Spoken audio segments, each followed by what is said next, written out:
Salam sejahtera Malaysia, terima kasih kerana menonton video-video dalam channel ini. Sebelum kita mula, jangan lupa untuk tekan tombol subscribe, share, like, dan komen. Let's go! Salam sejahtera dan selamat petang kepada semua pendengar. Berita panas petang ini daripada mahkamah. Saya pernah dahulukan duit untuk Zahid bagi sumbangan. Saksi. Berita penuh. Dua pegawai yang pernah berkhidmat dengan Datuk Seri Ahmad Zahid menyifatkan bekas timbalan Perdana Menteri itu sebagai individu yang kerap menghulurkan sumbangan amal jariah dan terbabit dalam aktiviti kebajikan. Bekas setiausaha sulit kanan Ahmad Zahid yang ketika itu timbalan Perdana Menteri Dr. Sabri Zainuddin Zainul dan bekas pegawai tugas-tugas khas Datuk Muhammad Kamal Abdullah memberikan keterangan di Mahkamah Tinggi hari ini selaku saksi kelima dan keenam pembelaan. Menurut Sabri Zainuddin, 61, beliau boleh mengesahkan perkara itu dan sepanjang pengetahuannya, ramai orang datang ke pejabat untuk bertemu Ahmad Zahid bagi mendapatkan bantuan menyumbang pelajaran. Saksi itu berkata, Ahmad Zahid biasanya bersetuju untuk menghulurkan bantuan wang tunai kepada mereka yang memerlukan. Pernah terjadi apabila Datuk Seri tidak ada wang tunai untuk memberikan bantuan ketika itu. Beliau akan memanggil saya untuk menggunakan wang saya terlebih dahulu jika ada dan akan membayar semula selepas itu.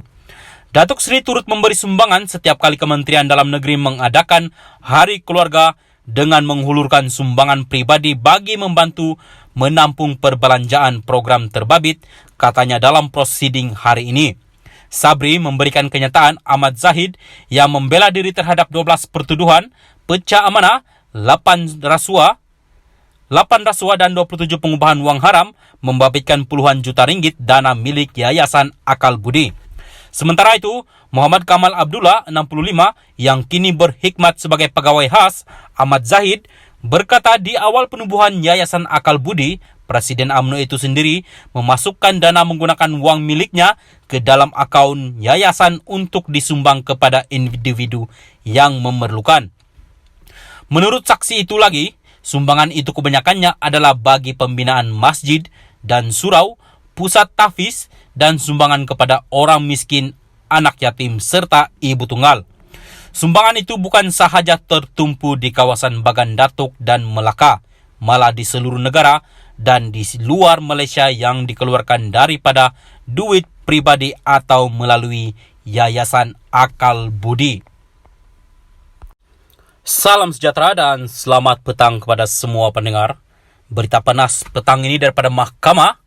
Saya pernah dahulukan duit untuk Zahid bagi sumbangan. Saksi. Berita penuh.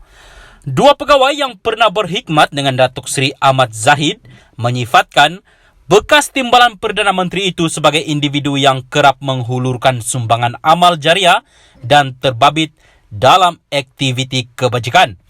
Bekas setiausaha sulit kanan Ahmad Zahid yang ketika itu timbalan Perdana Menteri Dr. Sabri Zainuddin Zainul dan bekas pegawai tugas-tugas khas Datuk Muhammad Kamal Abdullah memberikan keterangan di Mahkamah Tinggi hari ini selaku saksi kelima dan keenam pembelaan.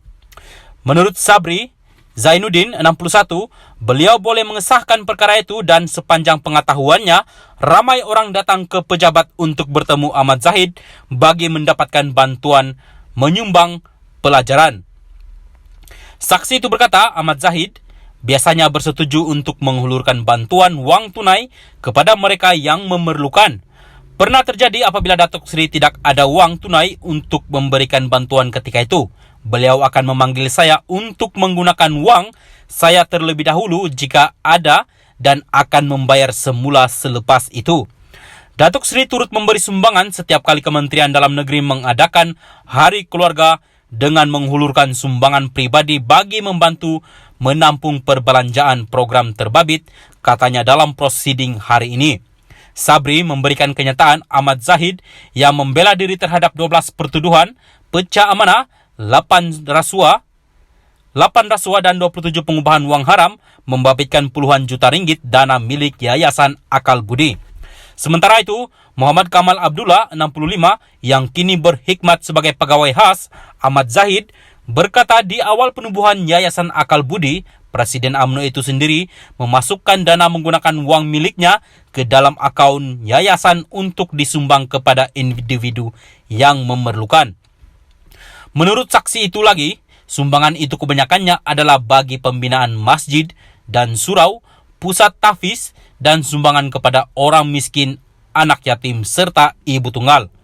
Sumbangan itu bukan sahaja tertumpu di kawasan Bagan Datuk dan Melaka, malah di seluruh negara dan di luar Malaysia yang dikeluarkan daripada duit pribadi atau melalui Yayasan Akal Budi.